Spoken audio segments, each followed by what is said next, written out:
Good evening everyone. আমি মাসির বাড়িতে এসেছি দিনহাটায়। আজকে আমরা যাচ্ছি দিনহাটার ফুলদিঘি পার্কে।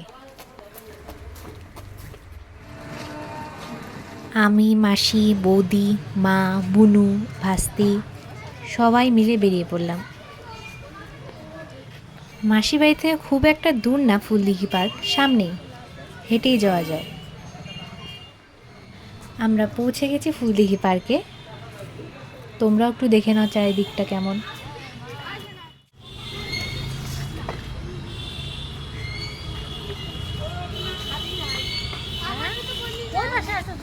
এসেই বুনু ভাস্তি খেলায় মেতে উঠল, আর আমি ওয়েট করতে থাকলাম কিছু স্পেশাল মানুষের জন্য। জানতে চাও সেই স্পেশাল মানুষগুলো কে? এই হলো সেই স্পেশাল মানুষ। গাইস, আমরা এখানে অবহেলিত লাঞ্ছিত অবস্থায় হাঁটছি। কোথায় গেল ভাই? এই যে বুলটিকে, এই যে এনাকে বারবার অবহেলিত লাঞ্ছিত করা। হ্যালো গাইস, আমরা অনেক দিন পর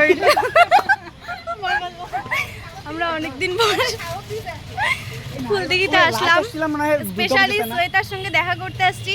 শ্বেতা, এই যে আমাদের মডেল জনি। হ্যালো ভাই, আমাকে দেখ।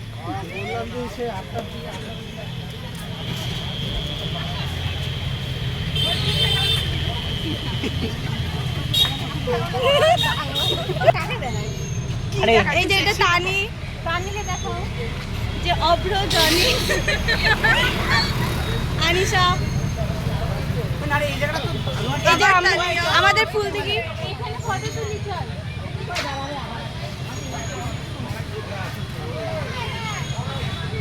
ওইদিকে আছে ওরা।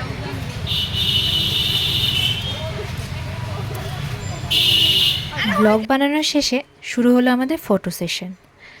দাঁড়িয়ে বসে অনেক জায়গায় অনেকভাবে অনেক পোজে ফটো তোলার পরও তো আমাদের মন তো ভরে না, কিন্তু টাইম তো খুব শর্ট, যার জন্য আমরা পরে চলে এলাম খাওয়া দাওয়ার দিকে। তারপর আবার সবাই হাঁটতে হাঁটতে সামনেই ছিল মিয়মোর, সেখানে গেলাম। সেখানে আবার ওরা আমার বোন আর ভাস্তির জন্য আইসক্রিম কিনে দিল।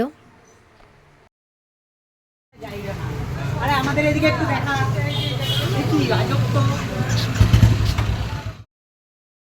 সবাইকে টাটা দিয়ে আমরা সবাই বাড়ি চলে এলাম। তো আজকের মতো এতটুকুই। দেখা হচ্ছে আবার নেক্সট মিনি ব্লগে। বাই।